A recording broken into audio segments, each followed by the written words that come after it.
Okay. Can everybody hear me? It was on the wrong mic.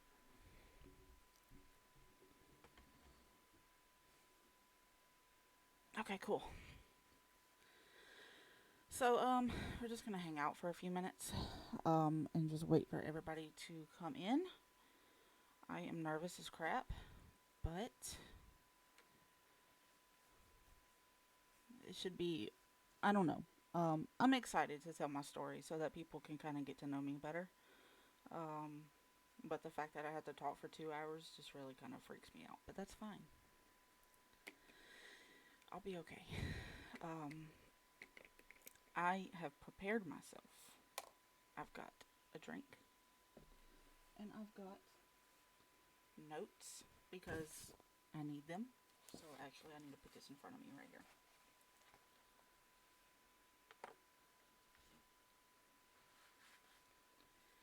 Because when I get super nervous, I completely lose everything that I've prepared for. So, and I've got something to hold on to kind of squish and stuff. So, oh, thank you, thank you. Uh, you know, I'm excited. Um,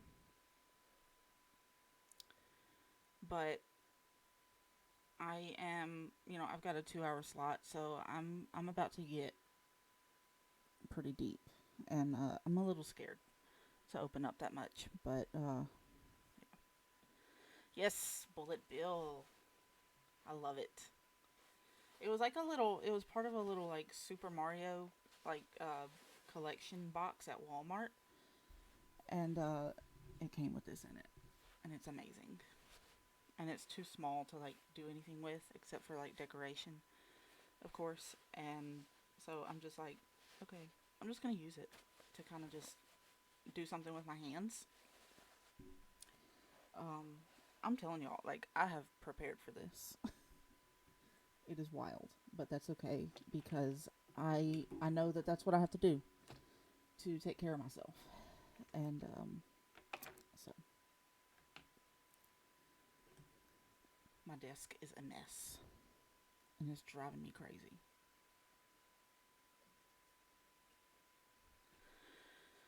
But yeah, I should probably put the lid back on this. Huh? That'd be a disaster if it just fell on my laptop while I was streaming. That would be that would be bad. But how are y'all doing? Have y'all been crying a lot like me? Good God. I feel like I've gained so much respect for everybody that I've listened to.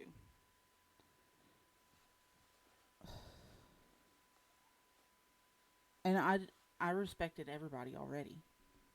So I mean, don't think that I didn't respect them, but good lord. Yeah, oh my goodness.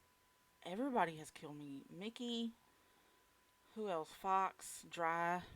I was a freaking baby. Pixel. Last night when he broke down, I it was just I couldn't hold back. And it was bad. Oh crap. Oh, it's Alexa talking.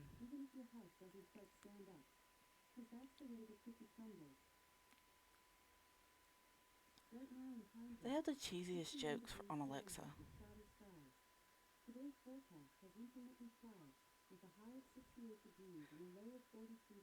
It tells me like a good morning thing and then the weather for the day every day at 10. So I forgot about that.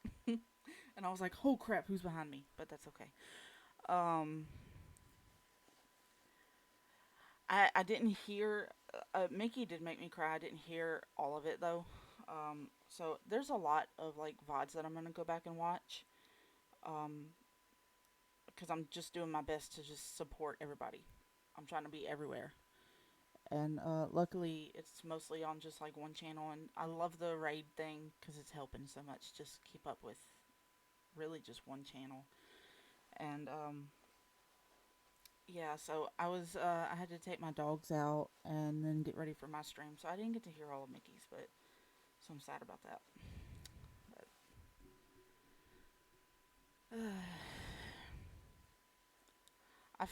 I feel like I need to turn that off in the mornings though, because sometimes I'm still asleep. I won't even lie, and all of a sudden I hear like a freaking the Echo Dot talking, and I'm just like, oh my god, shut up before I kill you.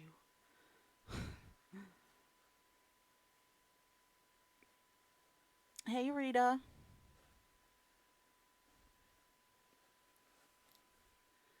but I hope everybody's doing okay. This weekend has been really tough. And hey Cobra, I haven't said hello to you either, and you were the first one here. Hey Elwood, everybody. The damaged one, thank you for the lurk. I don't know why I keep waving. I never know what to do with my hands. But man, talking for the next 2 hours is gonna be rough. So um, and I'll say this again once everybody gets here.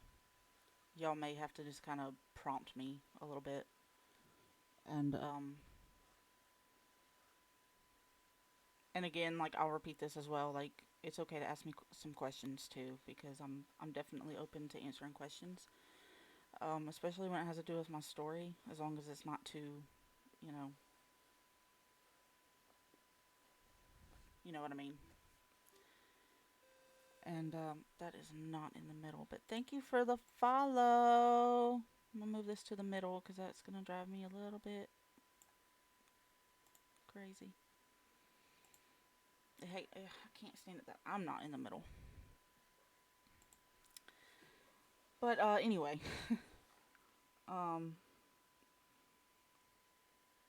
man, I'm nervous.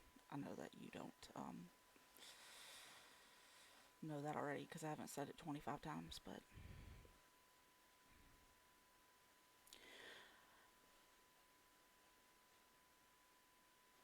oh, see, Shimps is like everything that I have written down in my notebook right now. I'm very comfortable with sharing because I've pretty much shared it in the past, just over multiple instances or podcasts or blog posts, anything. But putting it all together is going to be a little bit rough. Um, and that's why I feel like I needed to write it down. I basically have like a timeline in my notebook, and I'm comfortable sharing it. The things that I'm not comfortable with sharing, I'm not gonna share. Um, and at first I felt guilty because it's like, well, what if somebody needs to hear it? But the thing is that I have to be patient with myself. And as much as I love people and want to help people, um, it has to be whenever I'm ready. Because I know if I'm not ready, then it would be risking my own mental health. And there's a lot of things that I'm not comfortable with sharing yet. Um, and there's a few things that I've thought of that it's like, what if it slips out? And so, okay, Tim, I'm ready. I'm ready. I'm ready. Um, hey, Rob. Um, but without, if it slips out, then it slips out. I'm not gonna be mad at myself, and I'm not gonna be ashamed. Um, I'm just gonna let it be. So I've done a lot of mindfulness and meditation leading up to this, so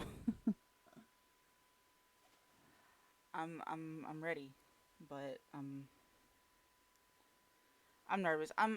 I feel like the people that are gonna be here, and I hope that there's new people as well. But I feel like the people that are gonna be here are people that y'all, you're not gonna judge me because I feel like you probably would have already.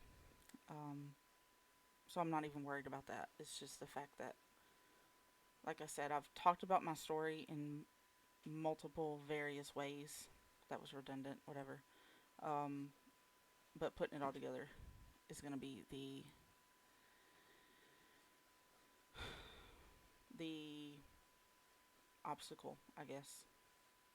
So, but I'll be okay. I'm ready. I'm ready. I love SpongeBob. Thank you. And yeah, Rita, I see. I know you're gonna be here. Like, I don't know, Tomb's here and Shimps is here, and everybody's. I don't know. I'm not gonna get too much into it because I want to save it for when everybody's here. Um, but if y'all see me like moving, it's because I'm very anxious. I probably should have taken one of my anxiety pills. I'm not gonna lie, but I've got this pillow. If you didn't see it, so that's what I'm just kind of like. I have to do something with my hands, or it's gonna be bad. So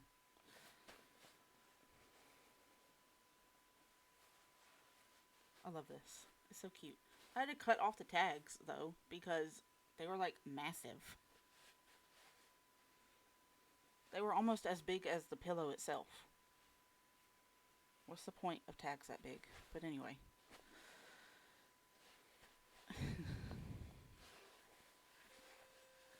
Should I turn those off? Thank you for the follow, Legion.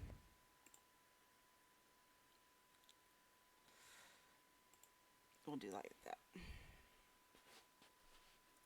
I'm gonna turn it off at least for me because I will get distracted. And I know that. I know that I will get distracted. And that's why I chose not to play a game during my time slot because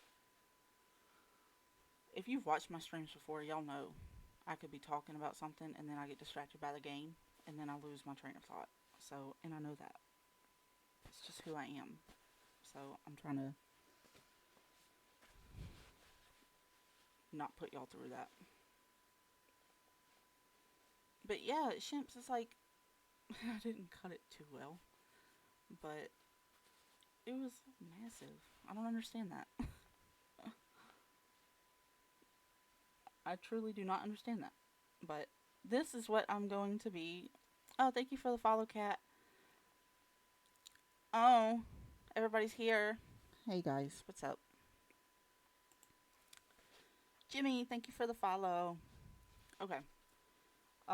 For all future follows, thank you. I'm gonna.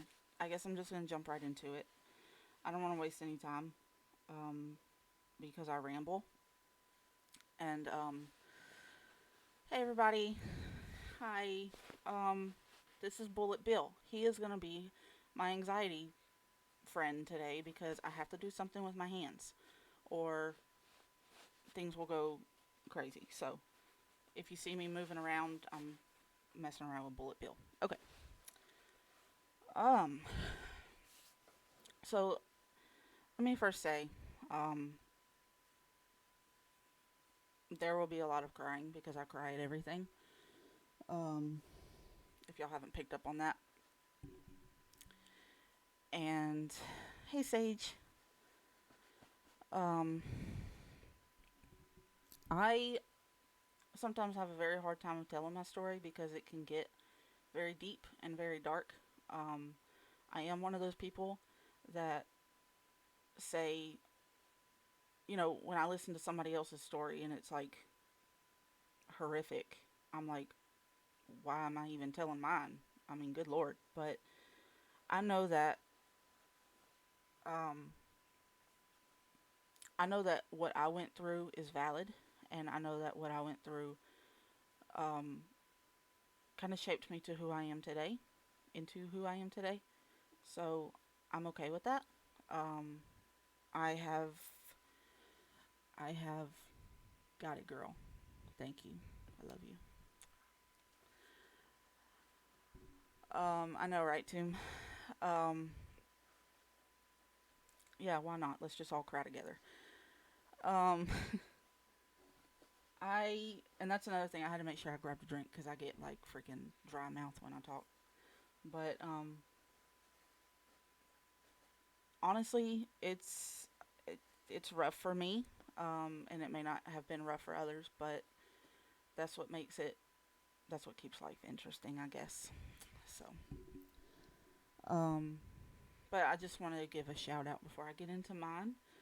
Um, I want to give a shout out to everybody that has told their stories so far and been so brave. Like, I am crying with y'all, and I wish that I could hug y'all forever. And I don't like hugs.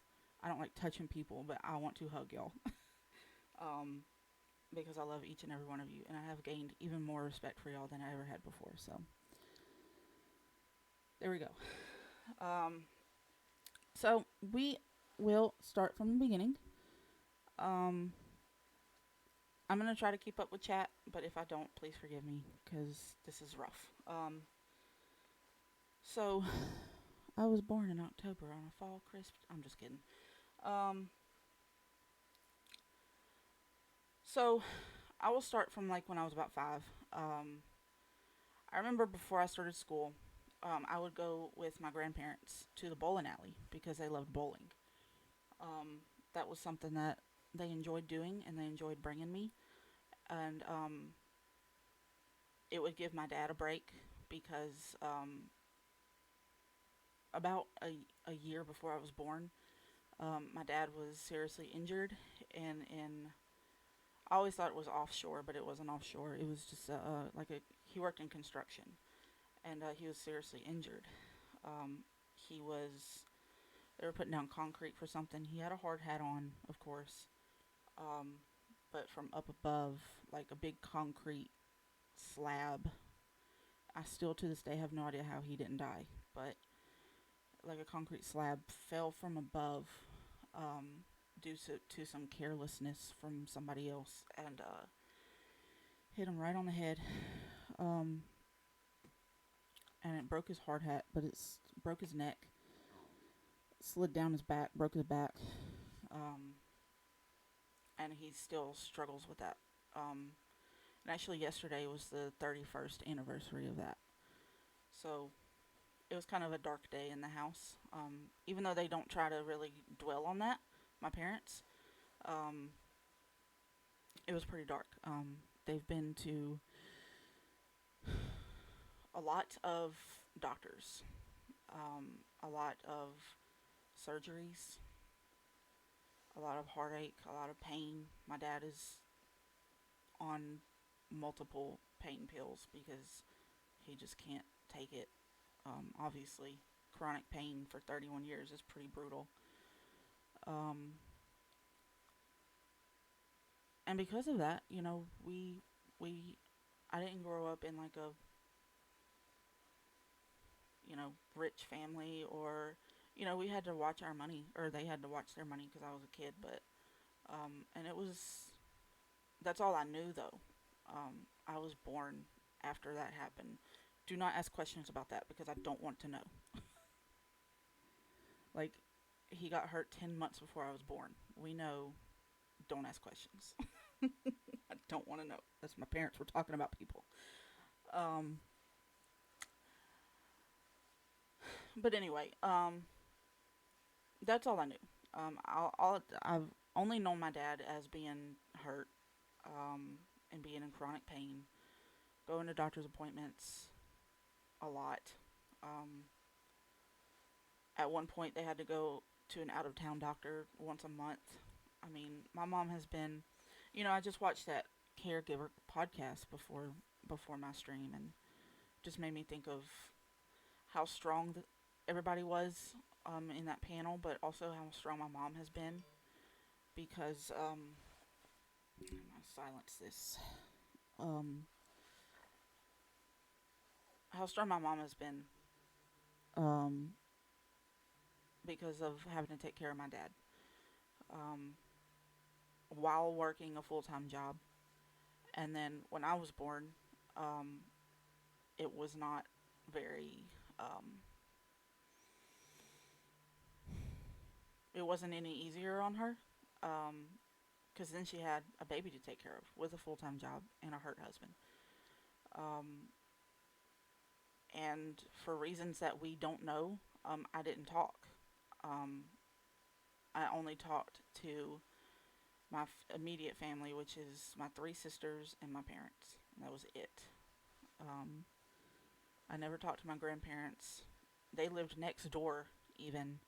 and I would go next door, and my mom would ask me to go next door and get some eggs because my grandmother had chickens because we live in the country, and I would go, and sometimes I would give her a hard time because I didn't want to, and I didn't know why, but I would go, and I would just stand there at the door, and sometimes it would be for 20 minutes, and I could not get myself to knock on the door, and I don't know why. And my grandmother did not know that I was even there, so it's not that she could have opened the door or anything. Um, and I don't know why I was the way that I was. I thought it was really normal at that point because it's all I knew, but it was I knew that I wanted to knock on the door, and I knew that kids my age talked because I would go to church, and they would try to get me to talk, and I couldn't, and I wanted to. So it's not like it was like I felt like I was better than them, which is what a lot of people have thought over the years. It's never been that. It's that I wanted to be normal. See, I'm already gonna start crying. I'm gonna try because I am not even to that part yet. Um, I wanted to be normal.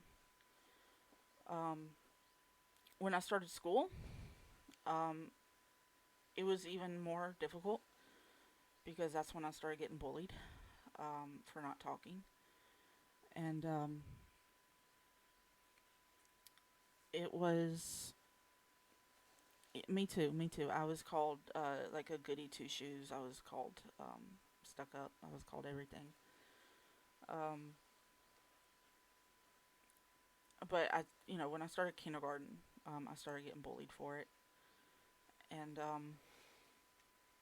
kindergarten wasn't so bad because I had friends that helped me, even though I never talked to them. They were my friends, and they would ask they would ask the teacher if I could go to the bathroom. Even, I mean, I had those kinds of people, which is pretty incredible. Being 5 and 6 years old, that's pretty cool. Um, but man, it was to the point where I didn't want to go to school. I had stomach issues that nobody knew what was going on. Um, I My mom would take me to the doctor to try to figure out what's going on. She would take me to the doctor for my stomach issues and for not talking because nobody knew. Um, Nobody knew what was going on. This was the 90s, um, mid 90s. Um, and I don't remember this. I don't remember much of this, but my mom brought me to the doctor and she said that, the doctor said, well, she just needs to talk. Like, it's just some kind of simple thing because people didn't know how difficult it was. Because, like I said, it's not that I didn't want to talk. Um, when I've talked to my mom over the years, just trying to get a like kind of a sense of what she was going through. Um, and I'm sorry for saying a lot. She said I think my second grade teacher wanted to have conferences every morning with my mom to figure out how to get me to talk. And it wasn't until last night, even because I was freaking out last night about this stream. I'm not even gonna lie. Um, and I was just asking her, I want to include some stuff that you went through as well, just to kind of show how rough this was.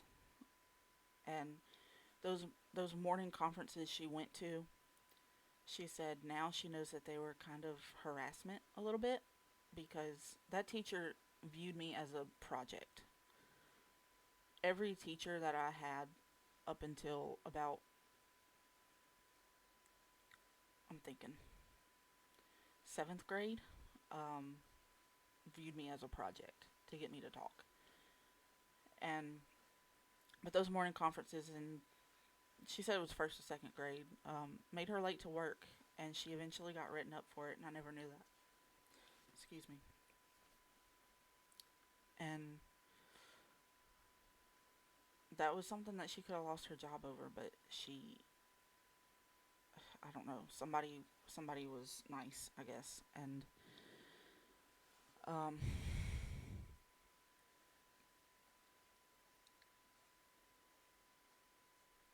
I don't know. I mean,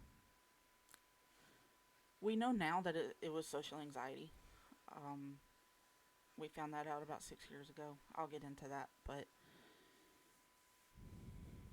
back in the day, I say back in the day very loosely. Um, Nobody knew what it was, and the not talking was selective mutism. Um, I'm gonna try really hard for my psychology nerd to not come out, um, but it might. I'm just gonna warn y'all because I want to talk about like the DSM, which is the Diagnostic and Statistical Manual of Mental Disorders. Um, but I'm gonna try my best to not even confuse y'all with that. Um, it will probably come out. It will probably come out. Because I am a psychology nerd. I feel like y'all know this. Um, it's just it comes out. But anyway, so as the years went by, in elementary school, I was bullied more and more, um, in physical ways, but not, they didn't like beat me up or anything. But they would pull my hair. Um, this is disgusting, but it's important because it the guy that did this has a major part in this story, and this is the first time he had ever bullied me. He would, it's so nasty. I'm sorry, but he would pick his boogers, and one time he wiped it on me, and because he knew I wasn't gonna say anything, and it was Toom, I know you like psychology. Just a little bit, though, right? A little bit. Um, and that was the first time he ever bullied me, and it just never let up from there. Um, and he wasn't doing it as a joke. He was doing it to be very mean. There were times that he would. It wasn't just him. It was a group of people, but it was mainly him throughout the entire time that we were in school together. There were times that he would do something and he would blame me, and you know I was a good kid because I was shy. I never got into trouble because I was too scared to. I didn't want the attention on me. I still don't like the attention on me. Um, but he would just constantly go at me almost every single day. And he did that um, for the whole time that we were, throughout the whole time that we were in school together. There were a couple years that we weren't in school together because I had to move schools due to like rezoning stuff. And so he wasn't there to bully me, so there was a whole new group of people to bully me. But he picked right back up in seventh grade. Went up until our graduation, our high school graduation night, because he sat right behind me. And he was just pulling my hair. And it was so stupid. It was so childish, but I mean, whatever. Um, I mean, essentially, I was bullied for not talking. And they would call me mute. Um, Anytime we had a substitute teacher, before I even had a chance to even try, people would chime in and say, "Oh, she doesn't talk. She's a mute." Um, so it's like sometimes I wasn't given that chance to want to talk. But I mean, and I want to keep saying like this is nothing compared to other people, but this was major for me. Um, that was my childhood, and it sucked. And I had one friend who was absolutely amazing to me. She helped me through so much, and I'll always be grateful for her because she got me through. But anyway,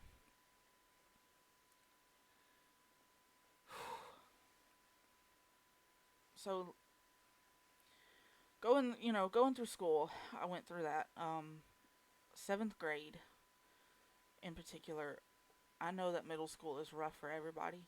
Um, it was extremely, extremely difficult for me because I didn't talk. People were going through puberty, and really mean, and everybody hated each other, and it's like, okay, well, I'm no different. I hate you too, but I'm just not gonna say it out loud, I guess.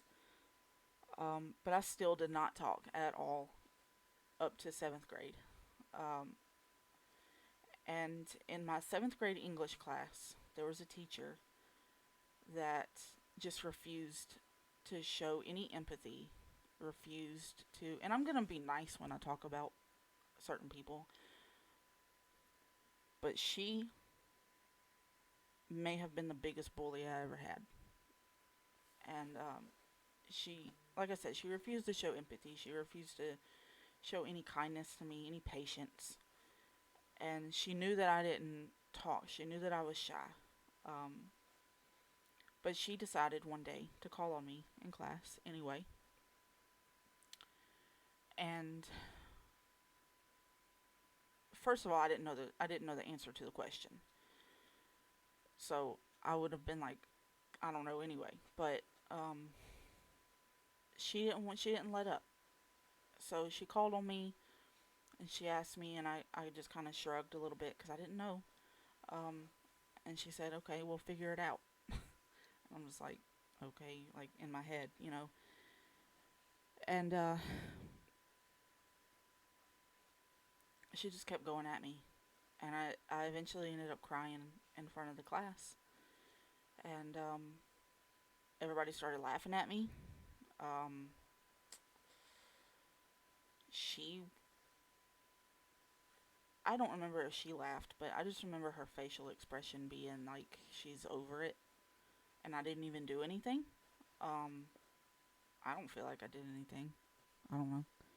Um, and she just kept going at me. She was like, "So you're not gonna talk? You're not gonna answer my question? You're gonna ignore me?" And I'm just like, in my head, I'm thinking, dude, like I want to answer your question. Please leave me alone. Um, but she just was not letting up.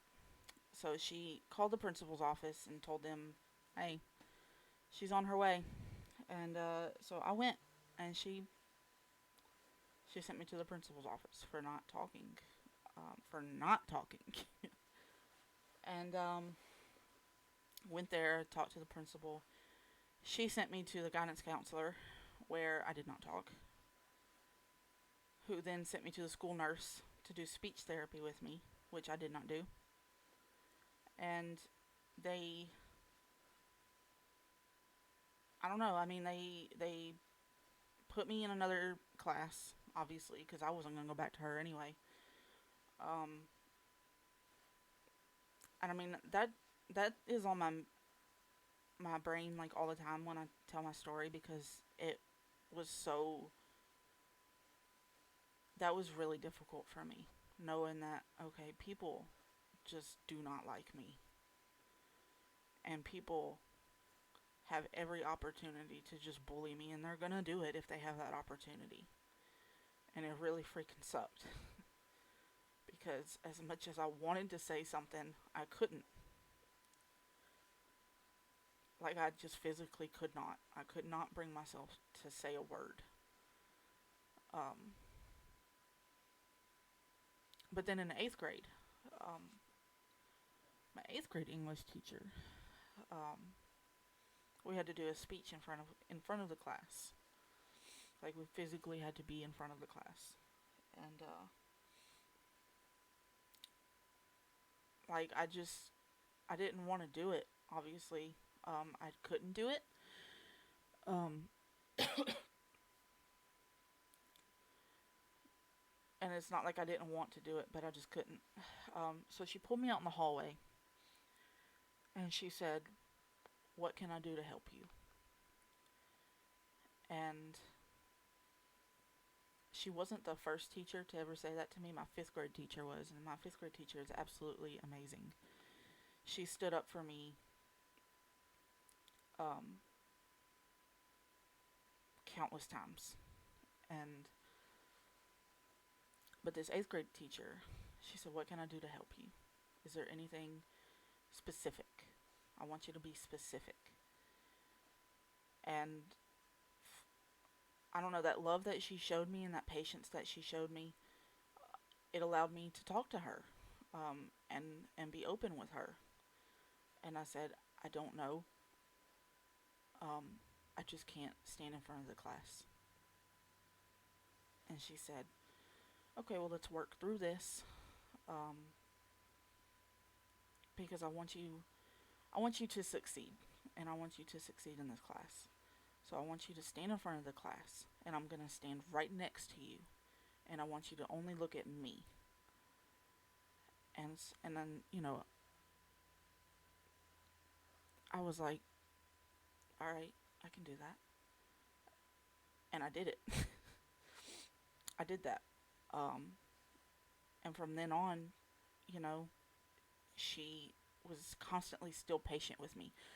That's why when people are patient with me, it has so much of an impact on me, because that's all I need.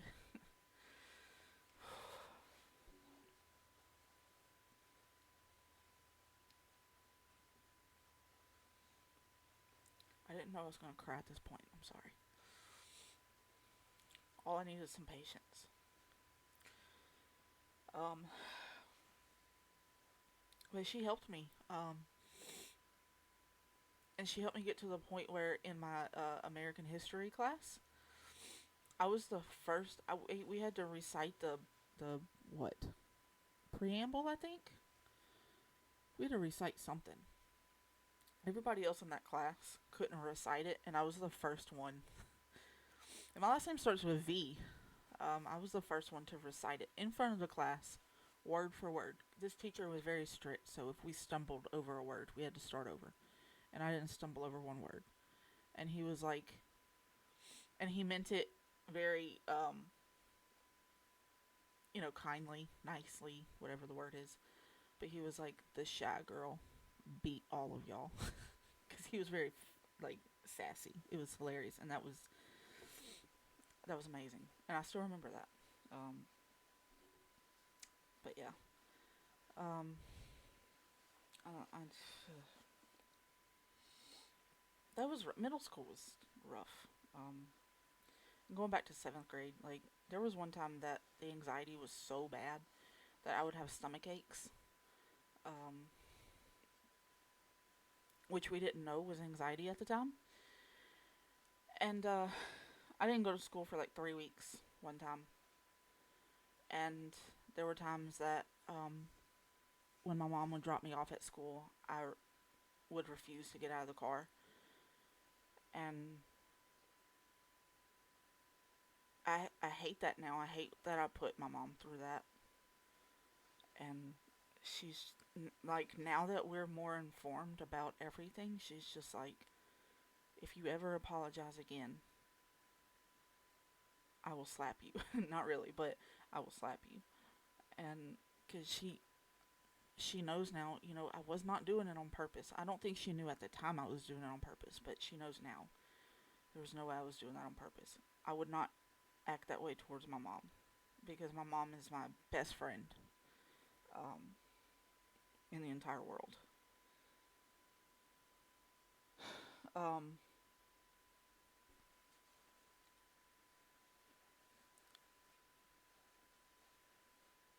yeah, they are the worst. I hate kids. I love I love people, but I hate them at the same time. But anyway, so back in fifth grade, I went and I started in band, playing the clarinet, and I ended up staying in that, staying in band until I graduated high school, and pretty much band music was the only thing that kept me in school. I never really wanted to drop out, but I wanted to just be homeschooled. But I was told, well, you can't be in band if you're homeschooled, and so I stayed in because I loved band so much, and I was even bullied in band. But it was like, and this is so cheesy, but it's like that power of the music was just that strong for me. Um, don't mind the cheese with that, but that's true. Um, Scared the crap out of me. Um, so I stayed in. I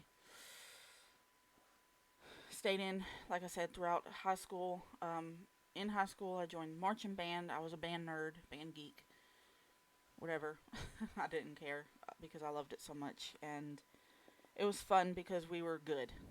Um, and we won like state competitions and all that stuff. Um, and I had a couple friends in there that I would just hang out with. Like the little clarinet section was was my little group. Um, so like I was good. I was good. I was good in band.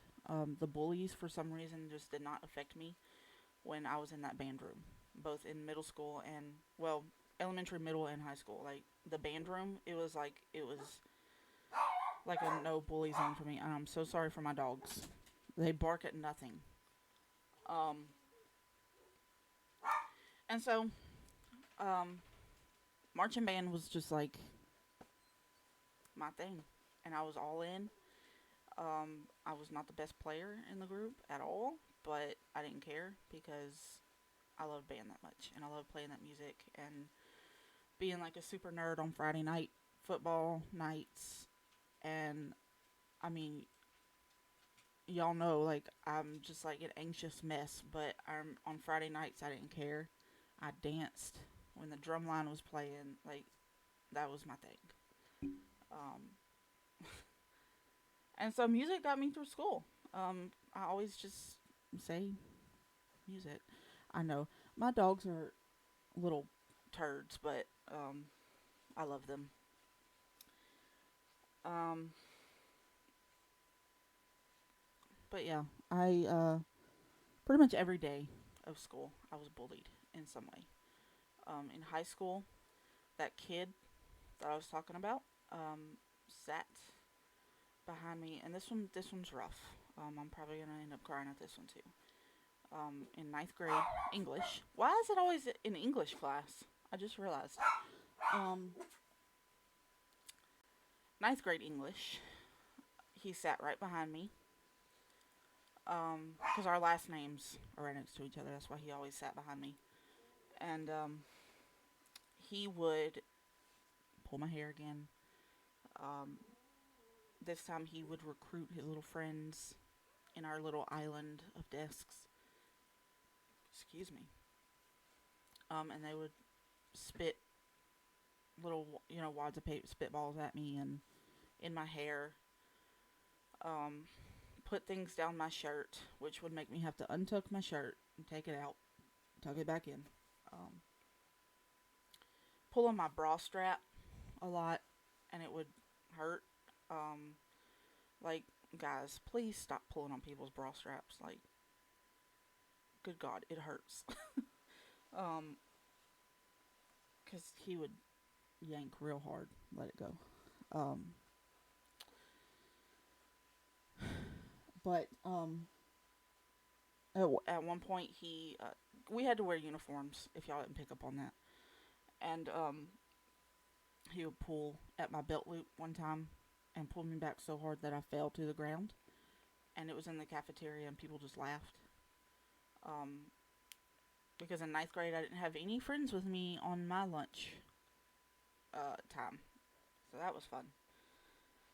Um, I mean everything. Like he never beat me up. It wasn't anything like that. I mean there's still some things that I'm not comfortable with sharing that they did. Um, so maybe maybe next time. Um, but it got bad.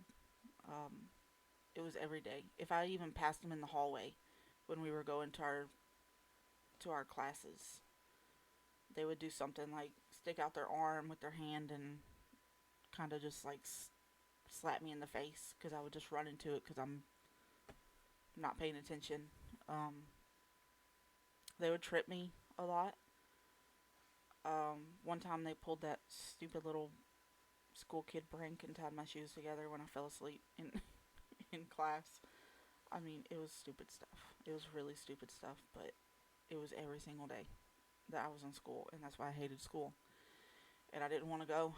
Um, but especially in high school, I knew I had marching band practice after school, and that's what got me through the day. And it was hard work, and we sweated because I'm in Louisiana. But I'm just like, all right, sweating and playing music with some of my friends, like I'm cool with that, whatever. Um, but yeah. So, because of all that, my grades were not the best. I think I graduated with like a 2.1 GPA, maybe 2.2, 2.3. Probably no more than 2.3. Um, so I didn't get any like college scholarships. Didn't get any recognition at all. Didn't care. I just wanted out. I wanted to get out of there. Um, and so somehow I got through high school. I still think it was because of band. And graduated high school. Like I said, that stupid dude bullied me even on graduation night. I went to the after party. He bullied me there. I mean, it was all. I'm just like over it, and I'm just like, screw y'all in 10 years. I'm not coming to that stupid reunion. And I didn't, because that was last year, and do not call me old. I will kick y'all. Um, it's okay, I'm old. Um,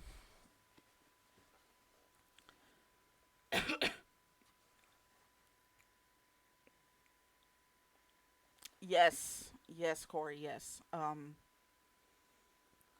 There were so many times that teachers could have just, like, and it reminds me of Elwood, just, they could have just nipped it in the bud. Um, but they didn't. I actually saw some teachers look away. They saw what was happening, especially when they yanked on my belt loop and pulled me down. I saw them look away, and they didn't do anything. And I am not old. You're older than me. You're always gonna be older than me, good sir. Anyway, um, there are some amazing teachers out there. I know for a fact that Tomb is probably one of those amazing teachers. Um, and I know for a fact that Shimps is an amazing teacher. Um, and whoever else that's in UV or whoever's watching, I know that y'all are good teachers. But there are so many horrific teachers that have either just had enough and they don't want to deal with it, or that they think it was funny and they were just looking away. Whatever it is. Um, but I'm just like, if you're a teacher, please help. Please help in bullying because we're we're losing kids. We're losing people. We're losing kids, and that's not really a fun statistic to see.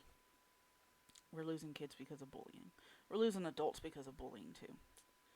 Um, but I digress. I will get into that. So because of my bad grades and stuff, my parents wouldn't let me get a job in high school. So after I graduated high school, I got a job. Um, it was doing little demos in Sam's Club, giving away the free samples. And the job itself was not terrible. The people were terrible, and my bosses were terrible. A couple coworkers were. Um, my bosses bullied me as well. Coworkers would snitch, even though they were doing things worse than me.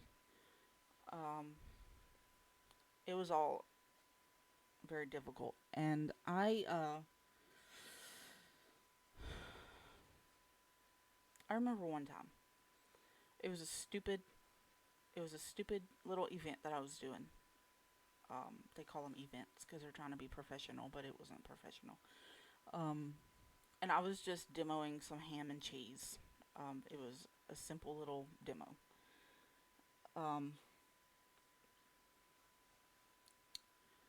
Ham and cheese. That's all it was. I had to roll it up, cut it into four so that I could give it to four people, put a toothpick in it, put it in a little cup, and give it to people. Just ham and cheese. I had my cart.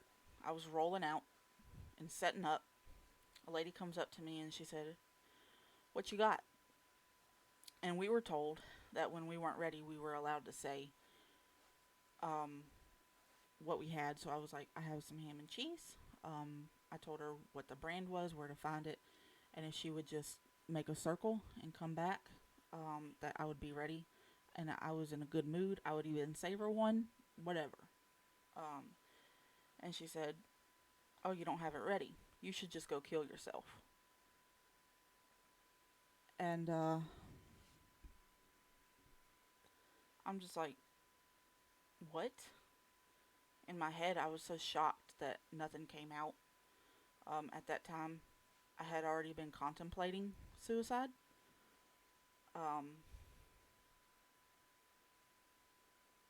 and I'm just like, okay, so I should go kill myself over some ham and cheese. That's fine. That's cool. And when I told my boss about it, she said, "Well, what did you do about it?" And I said, "I couldn't do anything about it. What am I supposed to do?" And she said, "Well, I don't know. What are you supposed to do?" I'm just like, "I don't know, dude. What am I supposed to do?" Like, I'm telling you right now. And it's like she didn't care. Like, she did not care because she bullied me, the, like, assistant boss, whatever your manager, what I don't know what you want to call it. She bullied me. I mean, it was dumb, and I hated that job, but I kept it for almost 4 years. Um, it was well, it was 3.5 years, right at 3.5 years. And one day in December of 2013, I had had enough of my boss's crap, so I told her off. I cussed her out, um, which I was really freaked out about because I had never cussed anybody out in my life. Um, Told her off, cussed her out, um, and then I went to go do my job. And next thing I know, I'm being called into the office and I'm being told to go home and I'm being suspended without pay. And this was Christmas Eve of 2013. And I don't know, they said, okay, well, HR will call you and talk to you, and um, that was it. Found out, I think on the 26th of December, that they weren't going to let me go back to work, that I was fired. And I was freaking out because I didn't know how to pay my bills. So I called my mom, and she was just like, "Oh, well, you did what you had to do." And that's why I'm saying, y'all, like, my mom is my best friend. Um, But that really put me into a downward spiral after that happened. And see, I'm not keeping up with chat, but I saw punting kids, and let's do it.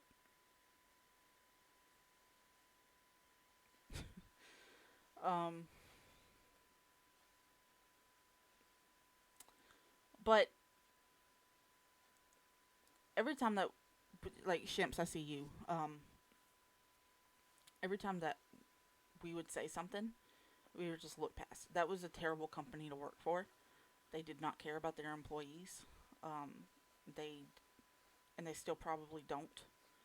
Um, but it's like when the district manager came in, my two bosses were just like angels sent from above, and super clean. And I mean, when we worked with food, you have to be clean, no cross contamination, crap like that. But they would do it all the time. But when the district manager came in, they were just like, Allie, you're doing such an amazing job. Keep it up. And I'm just like, what in the hell? Like, what? Like, I was like, okay. Um, it was like, you need to get away from me right now because you're freaking me out, man. Um, but that was it paid my bills though.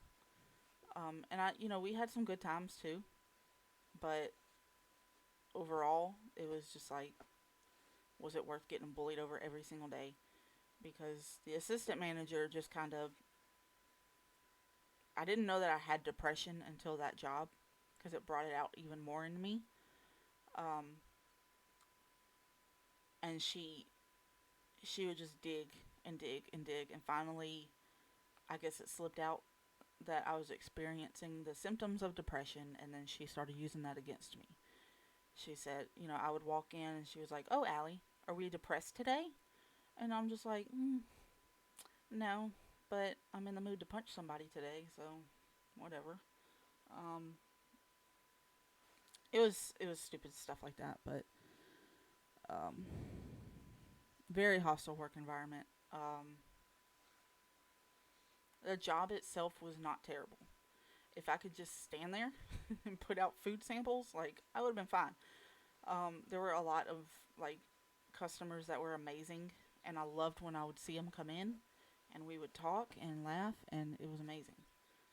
But the ones that were rude and told me to kill myself, I wanted to quit that day, but I knew I couldn't, and that's what sucks. But um, I don't know. I mean, after I got fired, I went into a downward spiral. Um, couldn't find a job. When I did find a job, um, this is something for another day, but I will just say that I almost went to jail for that job.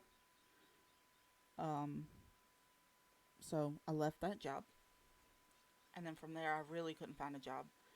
Finally, found one at a grocery store, and only stayed for a week because after that week, I had had a complete mental breakdown. Um, and tried to die by suicide. Um, I went into the woods, and there was a lot more stuff going on too at home. We were remodeling our house to try to sell it, and so I was sleeping in a camper with a very small camper, RV, whatever. Um, and I was just claustrophobic, and I couldn't take it anymore. I went out into the woods. I grabbed a gun, and I had my finger on the. And I'm sorry, um, if I'm getting too much into this. So it's okay if you can't listen. I had my finger on the trigger, and I was about a second away. Um, and then it's like I felt something, and I don't know if it was, I don't know what it was, but something or someone told me to call my mom. Hurry and call my mom. So I did, and I told her what was going on, and I just started, like, I was like bawling, snot crying, couldn't talk, couldn't breathe. Um, and she was, she was at work, so she she sent my dad over, um, just to get there sooner. And I don't know. I guess I just talked it through, and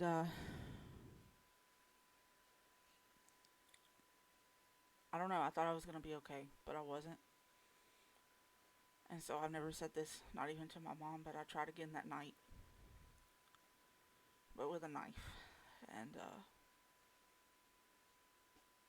so the next day, I told them, I just need y'all to bring me somewhere. I need y'all to bring me somewhere um, where I'm safe, or where I can just sleep it off.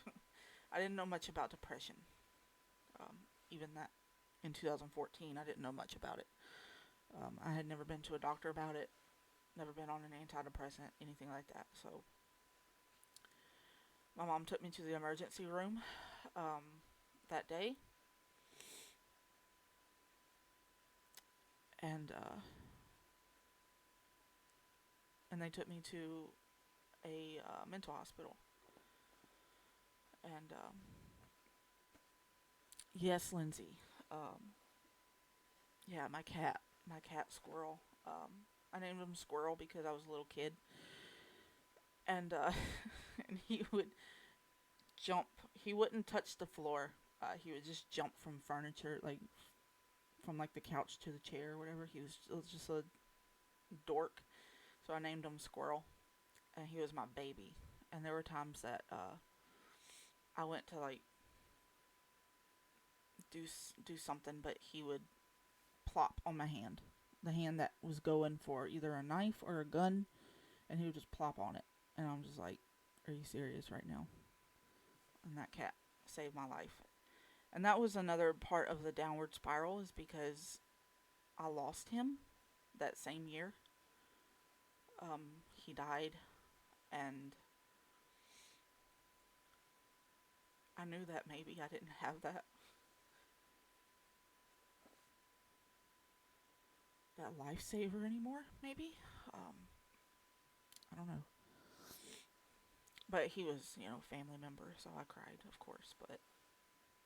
Um, but I went into a mental hospital. Stayed there for. Girl, you're good. You're good. I'm glad that you brought that up because I don't want to leave that out. So you're totally fine. Um, like I said, y'all just help me if you remember stuff because you know me for a long time. We've known each other for a long time, so you know a lot. Um, I stayed there for I think 7 days. Um, and then when I got discharged, well, before that, that's where I was diagnosed with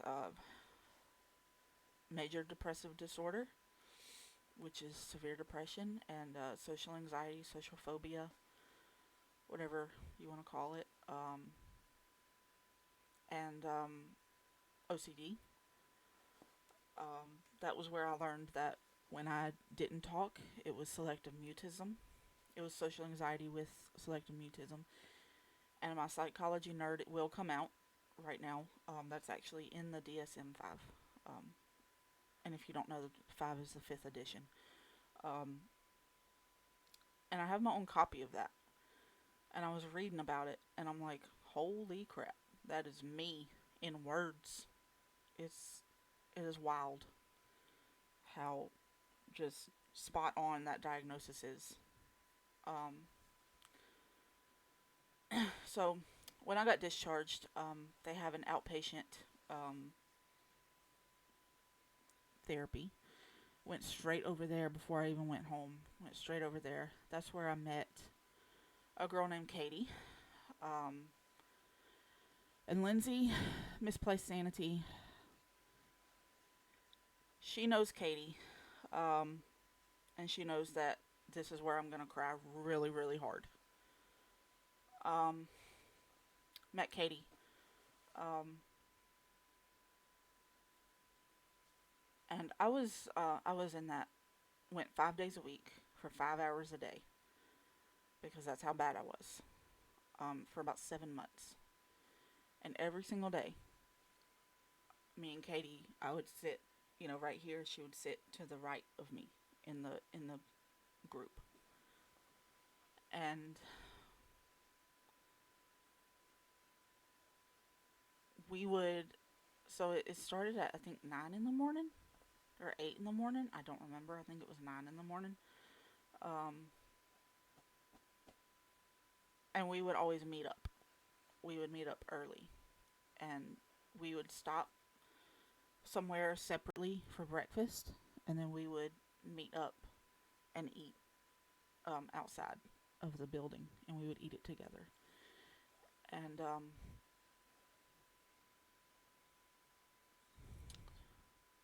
she would, we would text every day. Um, and she was the first person to tell me that it's okay to not be okay. I'll just say it like that. And she basically said that. She said it's okay that you're like this because you feel things differently and you feel things much deeper than other people, just like all of us here. And the fact that you're here right now is what makes you strong.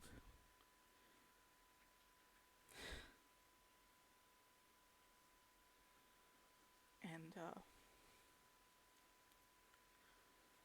it was there. Katie was very bad off as well. Had a lot of suicidal thoughts all the time. Um, but she was also going through some health issues with her lungs. It was some kind of lung disease, and that I don't remember the name of. Um,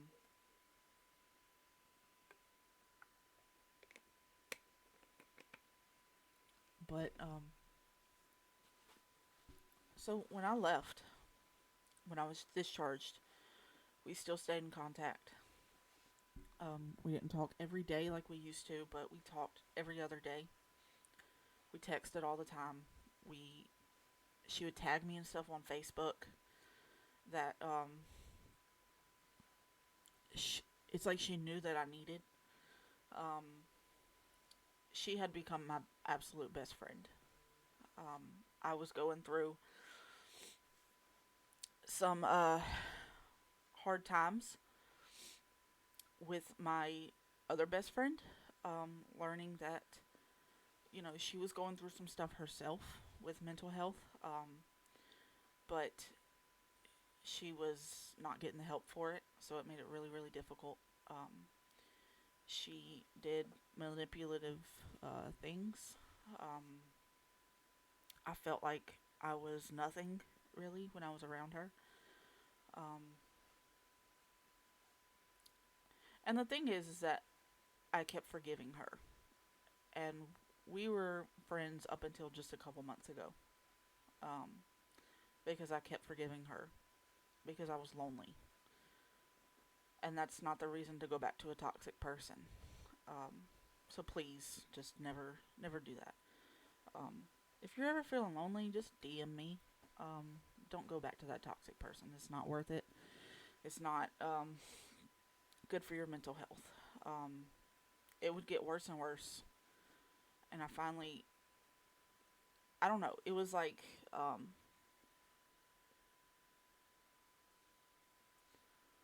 it was right before I started streaming and right before, like, Tomb found me on Twitter. Um, and so I was lost. I didn't have any friends. Um, because in 2018, I hadn't heard from Katie in a little while. And I went to check in on her. I went to text her. I never got a text back. I hadn't seen her on Facebook in a while, but I didn't think anything of it because she was dealing with those health issues, and she would take Facebook breaks when she would go to the doctor and stuff. Um, and I hadn't heard from her in about a month. I went to her Facebook page to find her mom so that I could maybe message her just to ask how Katie was doing because I wasn't friends with her mom. And I went on her Facebook page and people were saying how much they miss her. And I'm just like, what the hell is going on? She had died a month earlier.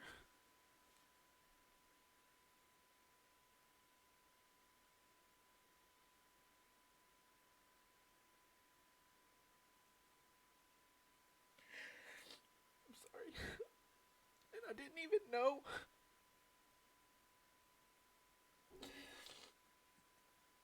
I'm sorry, I'm an ugly crier. uh, I didn't know.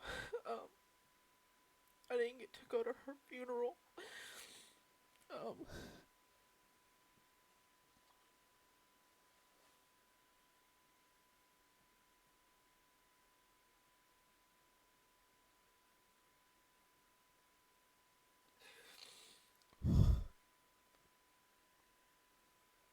um,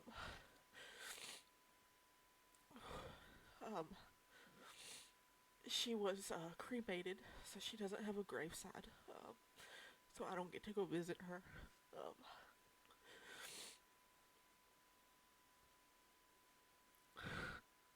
and I just never got to say goodbye. I had no idea that she had even died. And I found out um, almost a month later. And if I even think about her, I start crying really hard because she was my best friend in the whole world. She meant the world to me, and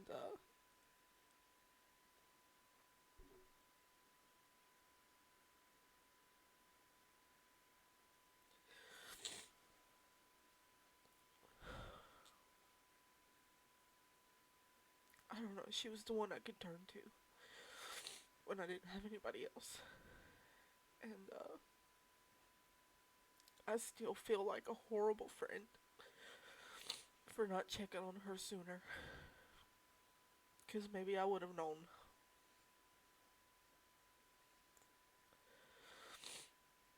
And so I don't feel like I have that closure because I didn't get to say goodbye.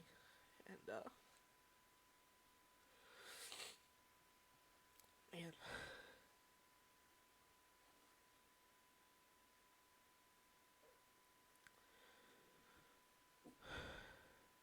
And when I lost her, I didn't have anybody anymore.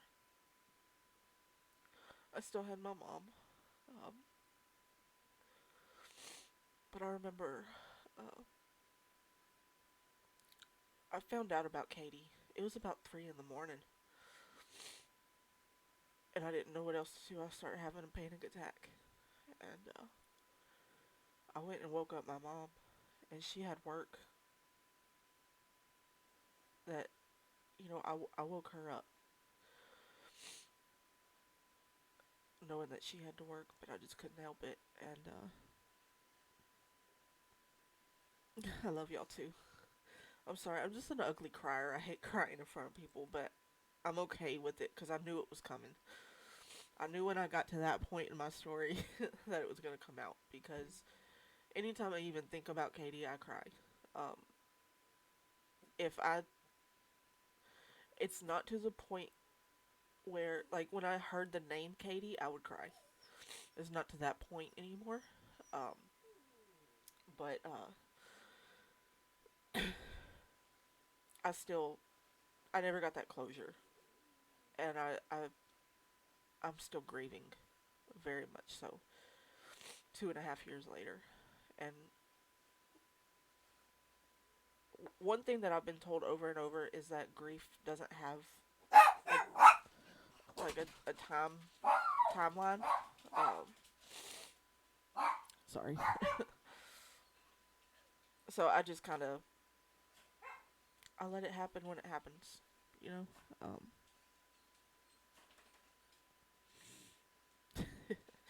Thank y'all. Um, but man,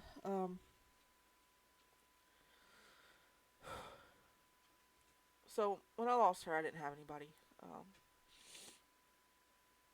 and I felt lonely. So I messaged my friend again and asked her if we could be friends. And I knew it was the wrong thing to do, um, but I did it anyway. And I still regret that.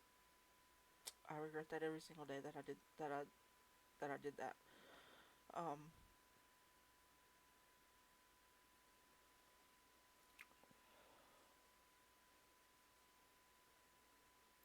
it got worse. The manipulation got worse. Um, we claimed to be best friends, but I didn't know anything about her, honestly, because she had changed so much. Um, and I felt like I was essentially getting bullied by someone who was supposed to be my best friend. Um, I feel like she didn't care for Katie because she thought that Katie was taking her spot, and honestly, she was because Katie was what a friend is supposed to be. Um, but I mean, whatever. So she knew I was grieving, but it's like she didn't do anything to help. She didn't really show that she cared too much. And So it kept going up until a couple months ago, and I finally just kind of really just had enough. I had a gut feeling that something big was coming. I was a few months away from graduating college, um, and she always made me feel like, cause she was in college as well. She always made me feel like I was too dumb to go to college. I had no idea what I wanted to do, um, what I wanted to major in. I had no. I felt like I had no focus in life, no purpose in life, and she didn't care because she had that one up on me that she was in college and she knew what she was doing. So who gives a crap about Allie, right? Um,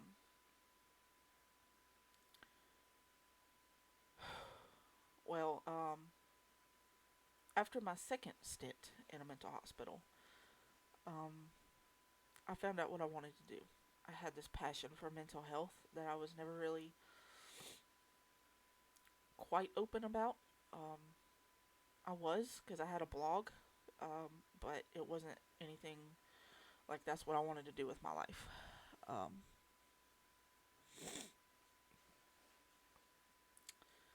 but I found what I wanted to do, and I wanted to go to school for psychology. Um, I was set on it, and my therapist was like, "Hell yeah!" And I was like, "All right, I'm gonna go look for a college then. Like, I'm gonna go and see what I can get into." I didn't have a good grade in high school. Like I said, I graduated with like a 2.3 at most GPA. I want a 2.1 keeps coming up in my head though. It was bad. Um, so I wanted to find something that would not make me go to class because I knew I had social anxiety and I wouldn't succeed if I had to go to class. So I wanted to try out an online college. I found an online college, um, and of course got accepted right away because I think they just accept anybody to be honest with you. Um, got accepted and I was like, dude, let's do this. I'm ready. Like I need something. I need something because I have nothing right now. Um, and so I started up and I was like, I hate this, and I wanted to drop out in the first term, but my mom was like, no, you're not dropping out, little boo. Um, and so I didn't. Um,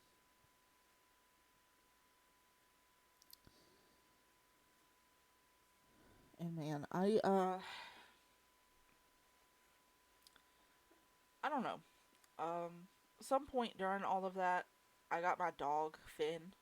That a lot of you know, probably all of you know, because either you're friends with me on Facebook or you watch my streams, or whatever.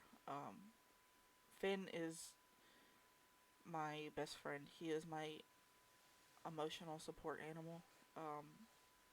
I had gotten him to be a service dog, but he was too friendly, and he wanted to say hello to everybody, and he service dogs can't do that. They have to focus on their human, and he would, but he also wanted to say hello to everybody. So I was like, all right, well, you can't be my service dog, but you can be my therapy dog for at home because even at 30, I still can't go to the store by myself. I still live with my parents because I'm too scared to live alone, or was. Um, and so my mom goes to the store with me. Um, so Finn is just my rock sometimes, and he helped me through a lot. There were times that I was so stressed out about writing a paper, um, or taking a test that he would just be like, "If you don't freaking stop crying," and he would get in my lap and just sit there, and then I was like, "Okay," and then I took it, and then I got like A's on everything that he helped me through, and like a lot of people just see him as a dog, but he's just my rock. Um, and yeah, Finn is at least more popular than me. He has more followers on Instagram than me. Um, and he's a turd, but I love him. He is like I can just look at him and I'm just like, I love that dog. You can ask my mom. I say it every day. But anyway, so I've had him. I've had my mom. Um, and then for a little while there, the years passed. I went through school. Um, Ended up realizing that I absolutely love writing papers. I've always loved writing. Like when I was a teenager, I would write songs and poems and whatever else. That was my main thing though. Like I had a little notebook that I would carry around everywhere, and I wrote lyrics on it, and and that was where I wrote my songs. And like if you knew me in high school, you probably know that I was carrying around that notebook. And I remember I told Katie that I did that I wrote songs and poems and stuff, and she said, "Please let me read some." And I never really let people read them, but I don't know. She was different. She was just a different human being, and despite all the crap that she went through, she was always just happy. Or tried to, if she wasn't happy and she was depressed instead, she would still try to help people. And so that's why I do that. Because no matter, I'm talking about Katie again, see? Um, no matter how depressed I am or down I am, if I see somebody that's depressed, I'm just like, dude, you got me. I don't care. I don't care what it takes. Like, I got you. And I think that with my ex best friend, she kind of took that too.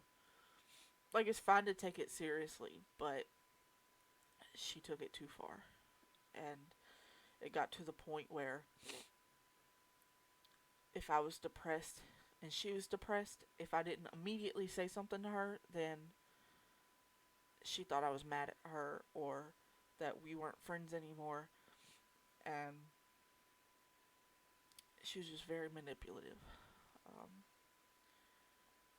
she is the reason, because she has called me this, she is the reason why I absolutely hate the terms crazy, psycho, batshit crazy, especially batshit crazy, because she called me that, and I cannot stand it now, because that is not a fun term for me. Um, Anything that has to do with like, because when you call people crazy, or call people psycho or batshit crazy, like that doesn't help the stigma. That just makes it worse, because that's what people called people back in the day. They called them crazy. And it's like, if that term is going to stick around, then you're not really helping. You're not really helping the stigma. But that's just my 2 cents. Um, and I can't stand those terms anymore. I don't even call myself crazy. I call myself what I am. I call myself depressed or anxious. Because those are real terms. Those terms are not. They don't further that stigma. Those are real words. I mean, you know what I mean, right? I don't know. Um, anyway, so eventually I got tired of her crap. I got tired of her manipulation. I texted her and I said, "Look, we can't keep lying to ourselves and tell ourselves that we're friends." So I absolutely wish her the best. I have no hatred towards her at all. Um, and I hope that she's good. I mean, I don't know if she's good, because I refuse to let myself go check in. But because of that, I didn't have any friends. Um, that was, I think, in July of this year. And I was like, alright, so I need to find something to bide my time. I'm going to start streaming. That'll help with my social anxiety, because I'm trying to get over this. Like, I just want to be what I've always said is normal. But we know there's no real definition of normal. Um, but I've always said, I just want to be normal. I want to live a normal life as much as I can. And I feel like maybe if I can push myself to stream, maybe that'll help. And at first it was like super awkward. I think that's for everybody though. It was super awkward. I was talking to nobody. Um, it was so difficult. I think I was doing like 30-minute streams to begin with. Sorry. Just because I didn't know what I was doing. I thought that I had to be a good gamer to be a streamer. I just, sorry. I looked at the time and I was so worried about talking for 2 hours, and here I am at an hour and a half. Um, um, and it was difficult. I found this community that I was a part of, and it was all good, and I met a lot of cool friends. They helped me get affiliate, even. Um, and then it it went all downhill very, very, very fast. It got toxic kind of fast. And like I see Miss Nerdalicious in chat, like she knows because she was part of it too. And so I left, and then after that I was like, I don't have any friends anymore again. So that's cool. So I started getting on Twitter and asking for like communities, trying to get a part of some communities. And I wasn't finding anything. Um, this was in, I think, late August, maybe early September of this year. And I don't know. I mean, I just started asking around on Twitter. Wasn't finding anything. Nobody was reaching out.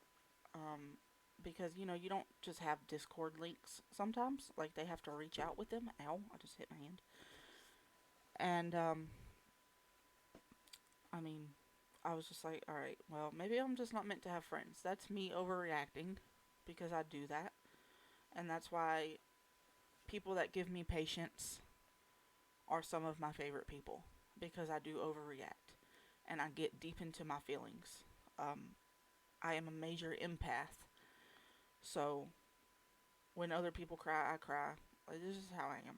Um, that's why this whole weekend is like a disaster for me, in a good way, because when other people cry, I'm just like, all right, I'm out. But Anyway, I got into my feelings. I started getting super depressed. That was also the time that my medicine was wearing out, I guess, whatever that was. And I was having suicidal thoughts for the first time in about a year. And I was actually thinking about doing it because I lost Katie. I didn't have any friends. Um, School was going fine, but what was I going to do with my degree? Because I didn't know. Um, like, what am I supposed to be doing? Am I going to live with my parents for the rest of my life? Because I was feeling claustrophobic. Um, my vehicle was not working. I haven't had my vehicle almost all year, and I only got it last year. Um, and so it's just like I'm stuck at home. I don't know what I'm going to do with my degree. I don't have anything really going for me right now. I don't have any coping skills that are helping me right now because I would go take drives a lot, and I couldn't do that. Um, I didn't really feel like I had a purpose. Um, Once I left that group, um, they weren't watching anymore, so I wasn't getting viewers anymore. That was basically a follow for follow group, by the way. Um, but whatever. I didn't have my viewers anymore, so I was like, all right, well, streaming's just not for me either. I didn't have anything, and so um, I don't know. I knew where a gun was in the house, um, because I had to go get it because we had a snake problem in the backyard for a little while there, and I had to go run and get it, and for my parents. But anyway, and I knew where it was, and I knew where bullets were, and the reason my parents trusted me with going to get it was because I was doing so well. But it was like touching a gun again just really kind of made me go kind of spiral a little bit, and I was gonna do it. I was gonna do it. Um, Either that night that I had posted this tweet about trying to find a community, or the next morning. Either way, I was gonna do it. Um,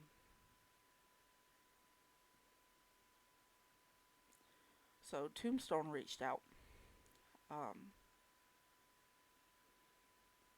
and I don't know where he found me. I don't know how he saw the tweet, because I had never even met him before. We didn't follow each other, but he reached out and he said, started talking about UV, um,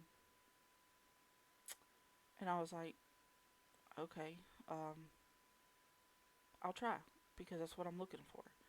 And the way that he described it was just perfect. It's what I needed. So I went and joined pretty much immediately, I think. Um, and then it was a big group. And it was, and I say that while it was much smaller than it is now. But and I was terrified. So I didn't. I think I said hello. I was welcomed by like 20 people. Um, and I was like, "What the crap is going on? Like, what is this?" And I don't know. I mean, from there, I did keep streaming because I wanted to just have something. I felt like even just Tomb reaching out was maybe what I needed, um, to stay alive. He was a complete stranger, but sometimes complete strangers can be the ones that save your life, you know? And I felt like he did that for me. And no, I didn't think y'all were weird, but I thought it was like, y'all are too nice. And I don't deserve that. um, but I don't know. I don't know. I mean, and then it's like, so I join in, and it's like all these super nice people, and I'm just like, okay, I just need to get the nerve to talk to them now. Took me a little while. I think it took me a couple of weeks, and then I started getting active. I think, if I'm remembering correctly. And I don't know, it just went like downhill from there. I'm just kidding. It went uphill from there. And I don't know. I mean, I think that's, I love every single person in UV so much, but I think that's, Tomb, I think that's why I kind of cling to you a little bit more because you were the one that reached out and I was pretty set on doing something bad and something irreplaceable, irreversible. And that's why UV means a lot to me too. That's why I am always talking about it um, on social media, in conversations with my family. One of the first things I did was went and bought some UV hoodies. Is like I want people to know that about this family. It's not just a group of random people. I really feel like when people come in, like when new people come in, I welcome them to the family because I really mean it. Because it's like I don't see them as strangers the minute that they come in. You know, it's weird, but it's like I immediately love them because they're like, "Oh, you're associated with UV? I love you." Um, but man, it's so that was just a little part. Sorry. And yes, I definitely roped her into the chaos. I wanted my other friends to feel that love. Um, Especially Lindsay here. She's been with she's been with me. She knows a lot more about me than even what I'm saying right now. Um, and I know that she deals with some stuff too. So I wanted her to feel that love. So I was just like, all right, you're invited. Um, but anyway, um, so there's my little shout out to UV. I love y'all, and I say it a lot. Y'all are gonna have to kill me to get rid of me now. Y'all are gonna have to physically physically shut me up to make me stop talking about UV. Um, I don't know. Um, that one little tweet that he sent me. We talked in DMs a little bit. Told him a little bit about my story with social anxiety. How I'm like terrified to open up to people, terrified to talk to people, especially strangers. Voice chat in Discord was like a whole issue for a little while there. Um, but now I just feel like any chance I get, um, I'm in that Discord, even if I'm just lurking. I watch y'all. Um, but man, I don't know. I mean, I kept going and I kept going through school. Um, I just felt like I needed to. I felt like I needed that happy ending because all my life those bullies told me you're too stupid to even do anything. You're not going to college. Are you even going to graduate high school? I mean, I've had teachers tell me that, guidance counselors. You're stupid. You're worthless. You're What are you going to do with your life if you don't talk? What are you going to do with your life if I guess that's it, if you don't talk? And I believed that. I believed that for a very, very, very long time. I started college to prove them wrong, and it turned into me believing in myself. And then towards the end, it turned into proving me right because I'm like, I'm not stupid, and I'm not gonna listen to that crap anymore. I'm not gonna let people bully me anymore. I'm not gonna let people walk all over me anymore.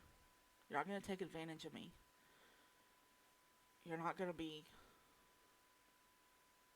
You're just not gonna do that to me. If you want to do that to somebody, I don't. Please don't. Just don't do that to somebody. But whatever. But you're not gonna do it to me.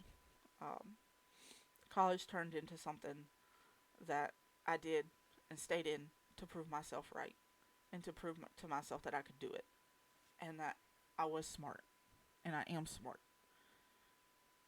And I wanted to prove that I could do anything that I put my mind to and that I could stay focused on.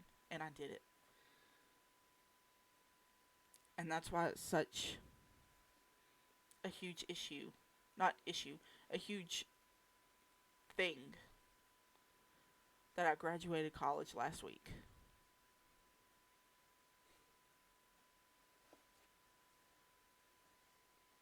And I did that. Nobody else did that for me. So I'm not stupid. I'm amazing. My therapist made me say that out loud like multiple times yesterday. I'm amazing. And that's not to be full of myself. That's not to be selfish. That's just being real. And I can do amazing things. And I know I'm going to do amazing things.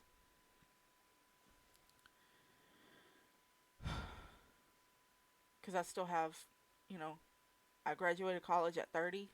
I don't care. I still have a whole life ahead of me. And I'm going to do amazing things. I know exactly what I want to do with my life. I'm start grad school in May. Like, what the heck? That's not something I ever would have thought I would say. But I'm starting grad school in May. And I'm going to be a writer. I'm going to be I'm going to write about psychology. I'm going to write about mental health. And I'm going to help people. Because that's what I want to do. I want to help people. And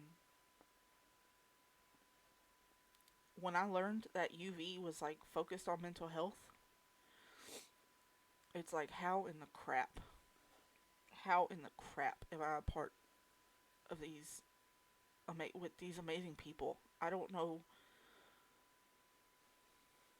I found people that are just as passionate about mental health as I am, and that is a wild concept to me. Because for a long time, people told me that I need to stop going around diagnosing people. Um, and that, I mean, when I was going to church, I was told to stop talking about my mental health on Facebook because I was helping my mom teach Sunday school and they were scared that I was going to hurt their kids. And so we were kicked out. My mom was too, and she had nothing to do with that. I stopped going to church after that. Um, which is really difficult because I grew up in church. I was in church every time the doors were open, but I won't talk about that. But I felt like, my God, if I don't have the pastor of a church on my side, then who the crap is on my side? Is God on my side? Like, I'm not gonna get into all that. But it's like, man, now it's like everybody that ever said anything like that to me is like nothing to me now because I'm on top of the world. I climbed that mountain, and despite all that crap that I went through, I'm good. Like, I have my days where I get too into my emotions and too into my feelings, but I mean, you can be in therapy. You're still gonna have your bad days, and that's okay. It's okay to have your bad days, because everybody has bad days. But stay alive for those good days. Stay alive for, even if you feel like you have nobody. Stay alive for things, for laughter. I stay alive for the sound of thunderstorms, for my dog, for my parents, my sisters, my nieces, and my nephews. I fight for them. Nobody messes with my family. Um, but I stay alive for the sound of leaves falling on the ground in my favorite season. Um, I stay alive for sports. That's silly, but what if I couldn't watch football anymore? I mean, I'd be lost. I mean, it's things that sound so silly are what they're what's keeping me alive. So it's like you feel like you don't have anybody, but you have things around you, and you always have somebody. That's the thing, is that you always have somebody, and if I can be that somebody for you, please let me be, because I will be there for you, whatever day, whatever time of day. You can text me, you can DM me, whatever. I tell my niece and my nephew all the time, if y'all need me, if I'm streaming, because they've told me before, like, well, we didn't want to bother you while you were streaming. I don't give a crap. Streaming is nothing. If you need me, I'm pressing that in stream button immediately. And I don't owe anybody an explanation. As much as I love everybody that supports me and watches my stream and all that, like, I'm gonna be there for my family. And they know that now. And I stay alive for them because I know they need me. And it's silly, but I think about how Finn would react if I never came home. Or how my parents would react if I never came home.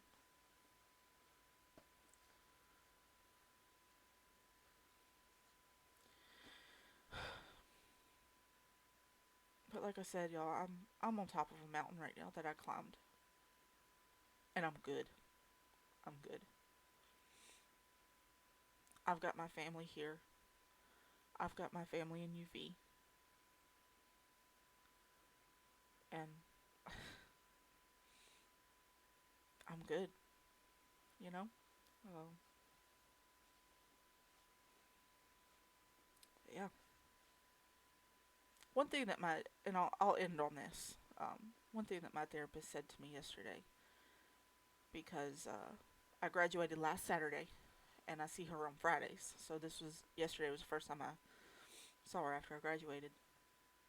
And we were just talking about graduation. Um, and we were talking about, she wanted me to remember what I went through for a second there, for me to appreciate even a tad bit more of how big this was in my life that I graduated.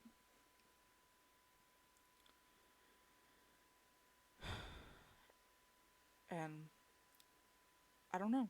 I mean, she made me get a little deep about how those bullies called me stupid and that I wouldn't be anything or be anyone. And then she said to me, do not let anybody steal your dreams from you. And that kind of, I don't know, that kind of hit me. Because for a long time there, I felt like I was doing that. But now I can say that I didn't. Because I don't know, your girl is a college graduate now, so that's pretty cool. So, as much as it gets dark, the sun always rises. And as deep as the depression can get, there's always going to be a good day in there. So stay alive for those good days. And keep fighting through the bad. And that is my advice to you. And that's all I got. Bullet Bill has helped me. I have been like that the whole time. But, yeah. But man, thank y'all for tuning in. I can't believe I actually talked the whole time. Um, that's actually kind of wild for me, because like Tomb knows, like I DM'd him yesterday. I was like, dude, I'm freaking out.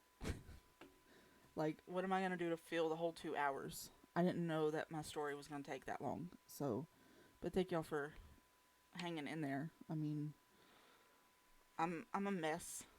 And I knew that when I got to Katie, like it was gonna be bad. So I still cry over here. And if y'all follow me on social media, you're friends with me on Facebook. I talk about her all the time. And I said this weekend, or yesterday, I was like, you know what, I'm gonna make you proud this weekend, and I hope that you're watching because I'm about to do something big. And I said it to her last week too. I know she's watching, and I try to honor her every day. And actually, okay too, sounds good. She she loved cupcakes and cake, and I feel like every day that we saw each other, she was eating a cupcake. And she loved the color pink. And so I got a tattoo in her memory. Um, and it's a cupcake. And then I put the semicolon next to it because that's how I met her, and that reminds me that my story isn't over with, and that I'm gonna keep doing things in her memory and in her honor, and maybe do the things that she wasn't able to do because she passed so early in her life. And so, if y'all were wondering, that's in honor of my best friend Katie. So, um, I miss her every day, but I knew that with last weekend and this weekend, I was gonna make her proud, and I was determined to do that. Because I can't tell y'all how many times I wanted to, like, message somebody and be like, "Look, I can't do this, and I'm sorry to stress you out," and have like a 2 hour window of nothing. But I never, I don't know. It crossed my mind, and it crossed my mind last night, but I didn't want to do that because I knew that I wanted to do this, and I knew that it would make Katie proud, and I think I made her proud, and I know I made her proud last weekend because she was one of the first people that said how smart I was outside of my parents, um, how smart I was and how capable I was of doing whatever I could put my mind to. She was a true friend, and and that's why everything I do is for Katie. Honestly, she came up with the name Happy Nerd. Um, I had walked into um, the room one day in the outpatient building, and I was wearing a Super Mario shirt. And then she started asking me about Mario and stuff, and I told her how much Mario meant to me. And I forgot to mention this, but like after days of getting bullied, I would go home and play Mario, and that's why I love Mario so much. But and I told her all that, and then she started calling me a nerd, but like in a loving way. And then one day I walked in and I had my earbuds in. I was listening to some music, and I don't know, I was just happy. Like I was good. I was good that day. I didn't have any depression, no anxiety. And she's like, "What are you listening to, you happy nerd?" And the rest is history. But anyway. Oh man, like the chat is going just wild, and I didn't get to read any of it. But thank y'all so much. Y'all are absolutely amazing. I'm still so glad that I did this. And I was can't believe I was so worried about talking for 2 hours because I ramble a lot and I talk a lot. So I make the joke of I'm making up for all those years I didn't talk, and y'all just have to suffer through it, I guess. So, but yeah. Um, so whenever we're ready, um, we're gonna go to the next person, which is Katie Pierce. And I'm excited. This has been such a great excuse me, it's been such a great event so far. And I don't know if I should say I'm excited to hear other people's stories because I know how hard they are, but I'm just I'm excited to support people. I'll say it like that. So, but yeah.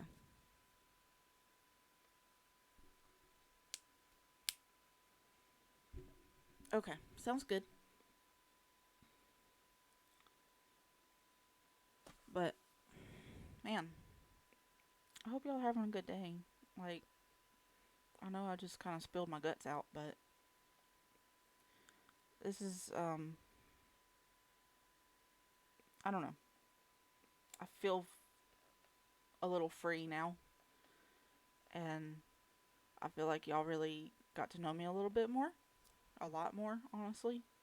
I think y'all knew a lot of it, but y'all didn't know like the depths of it, and I'm excited to get to know y'all more. And it sucks that trauma can help us know people more, but I know that we're gonna be able to help each other more um, within the family, and I don't know, you know.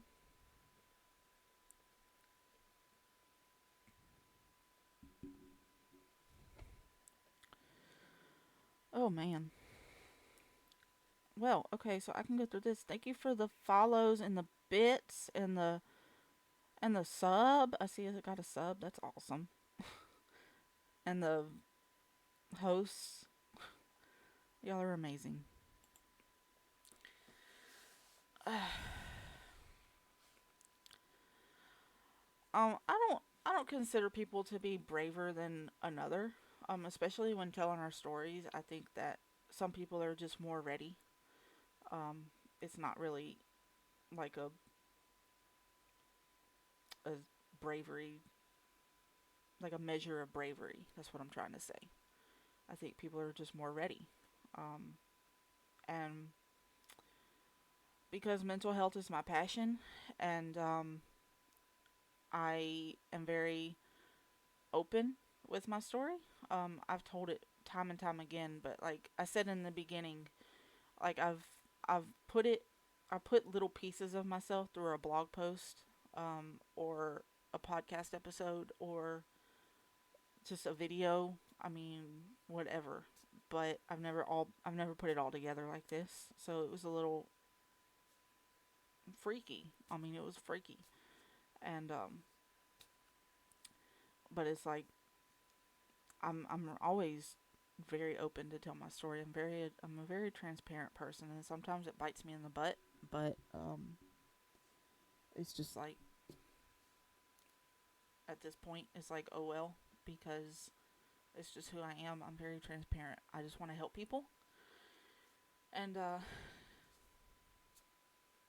sometimes you just got to get down to the kind of snot crying details to maybe help somebody. So,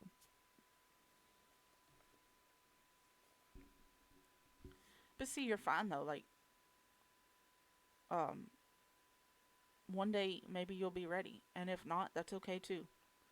Um, there are a lot of details, even as much as I just talked about. There are a lot of details that I left out that I'm just not ready to talk about, and because honestly, I think one huge part of it is that I'm still in denial a little bit, but because of it, I get super uncomfortable around certain conversations that have to do with it. And so I feel like I know that it happened, but I'm in denial. And I don't know. You know, it's just someday you'll be ready. And if not, that's okay too. You know? But man, y'all just like blew up my chat box. Yes, I gotta take a breath. Tim, you know I was freaking out. Like, I was freaking out. And I was like crying like a little snot baby. It was wild. But But thank y'all for staying around and listening and supporting, and not just during these 2 hours, but since I've been a part of UV, and like Lindsay, like since I've met you. I don't know how long that was. Was it 11? No, it was not. No, 9 years ago, 10 years ago. No, 12 years ago. Either way, we've known each other for a long time, and I'm very happy that we're still friends, and we don't see each other a lot anymore. It's been a long time, but I'm happy that we're still friends, and I'm happy that you're a part of UV, and that you get to share this love with me that has been just poured on me. And I don't know. It's just, I don't know. I'm just rambling now. Um, it's always just,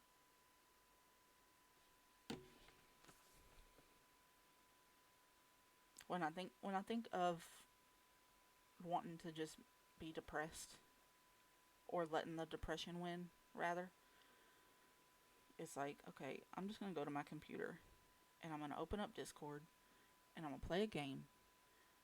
And for a long time there, I had to talk myself into voice chat, but now I get into voice chat, and even when I don't say anything the whole time, like, it feels good to just be there, because I can hear everybody talking, and I know that I'm surrounded by friends, and I don't have time to be depressed when I've got my mind on a game, and I'm listening to my friends, and just chatting with people.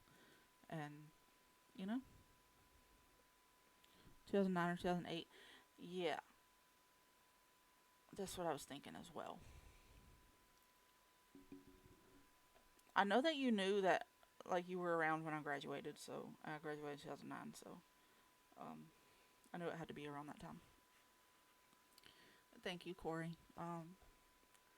Yeah, I've got something kind of big coming up too, a big project. So I'm not gonna announce it during the mental health event, but I'm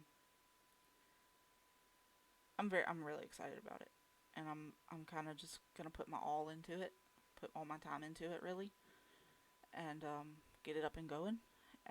I'll be letting y'all know, because I'm probably gonna need y'all's help with it, actually. Wink, wink. But yeah, I'm hyped about that. I'm still I presented it yesterday to the first person I wanted to work with, and she's hyped about it. So I think it's a go, and I think that um, we're just getting it up and going. I've got a name for the project. I'll say that, but like I said, I'm not. Oh God, my light just turned off. Um, I'm not gonna go into it right now, just because this is the mental health event weekend, and it's not about me right now. So I'm gonna wait, and that way I can do like some designs and stuff for the logo and such. So yeah. Oh, thank y'all, and same to you, Ashy. Um, I'm trying my best to talk to you more, and talk to the love, the love chat more, and I still have a little ways to go to just get completely comfortable, which is kind of scary because I'm very comfortable in UV, but I still get anxious, and I go in I go in voice chat, and then sometimes I get kind of like anxious, but that's why, like, anytime y'all ask me a question, if I'm still have my headset on, I will answer, because sometimes I take my headset off because they hurt my ears because of my glasses. But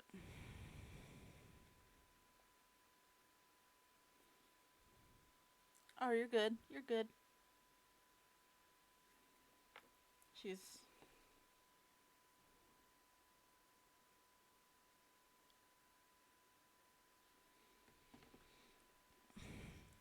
But see, like, I don't. I don't know how you wouldn't get anxious because, and I don't mean that in like a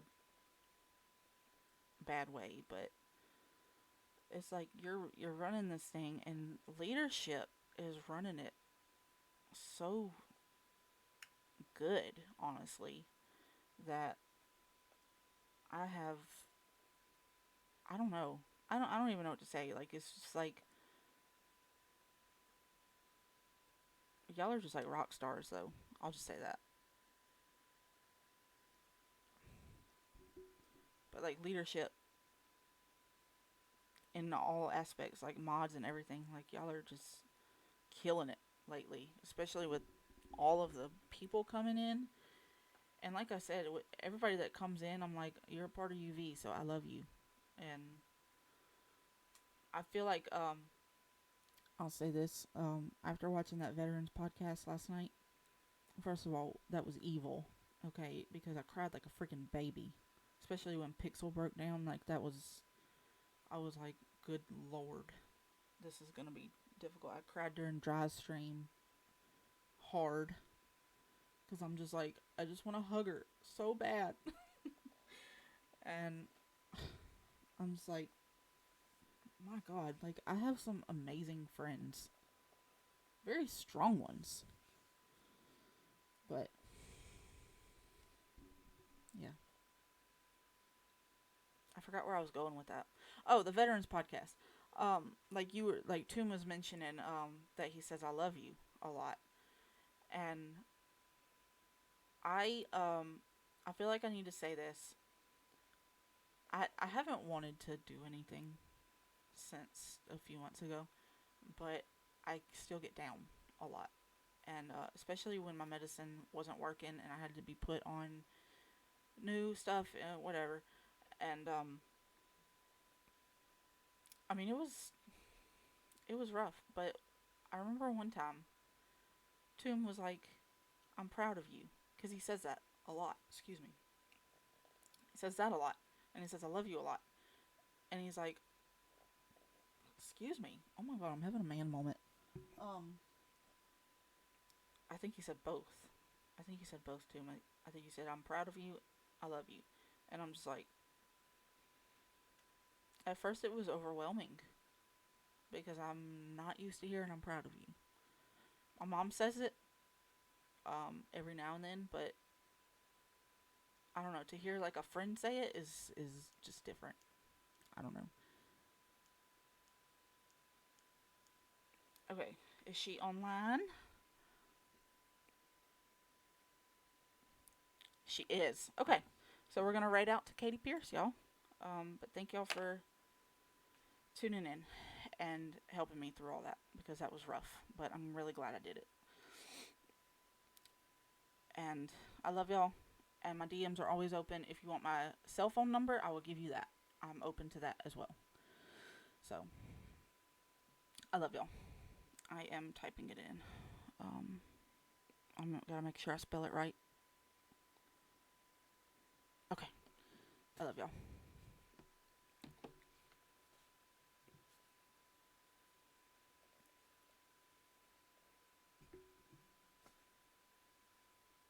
Eventually.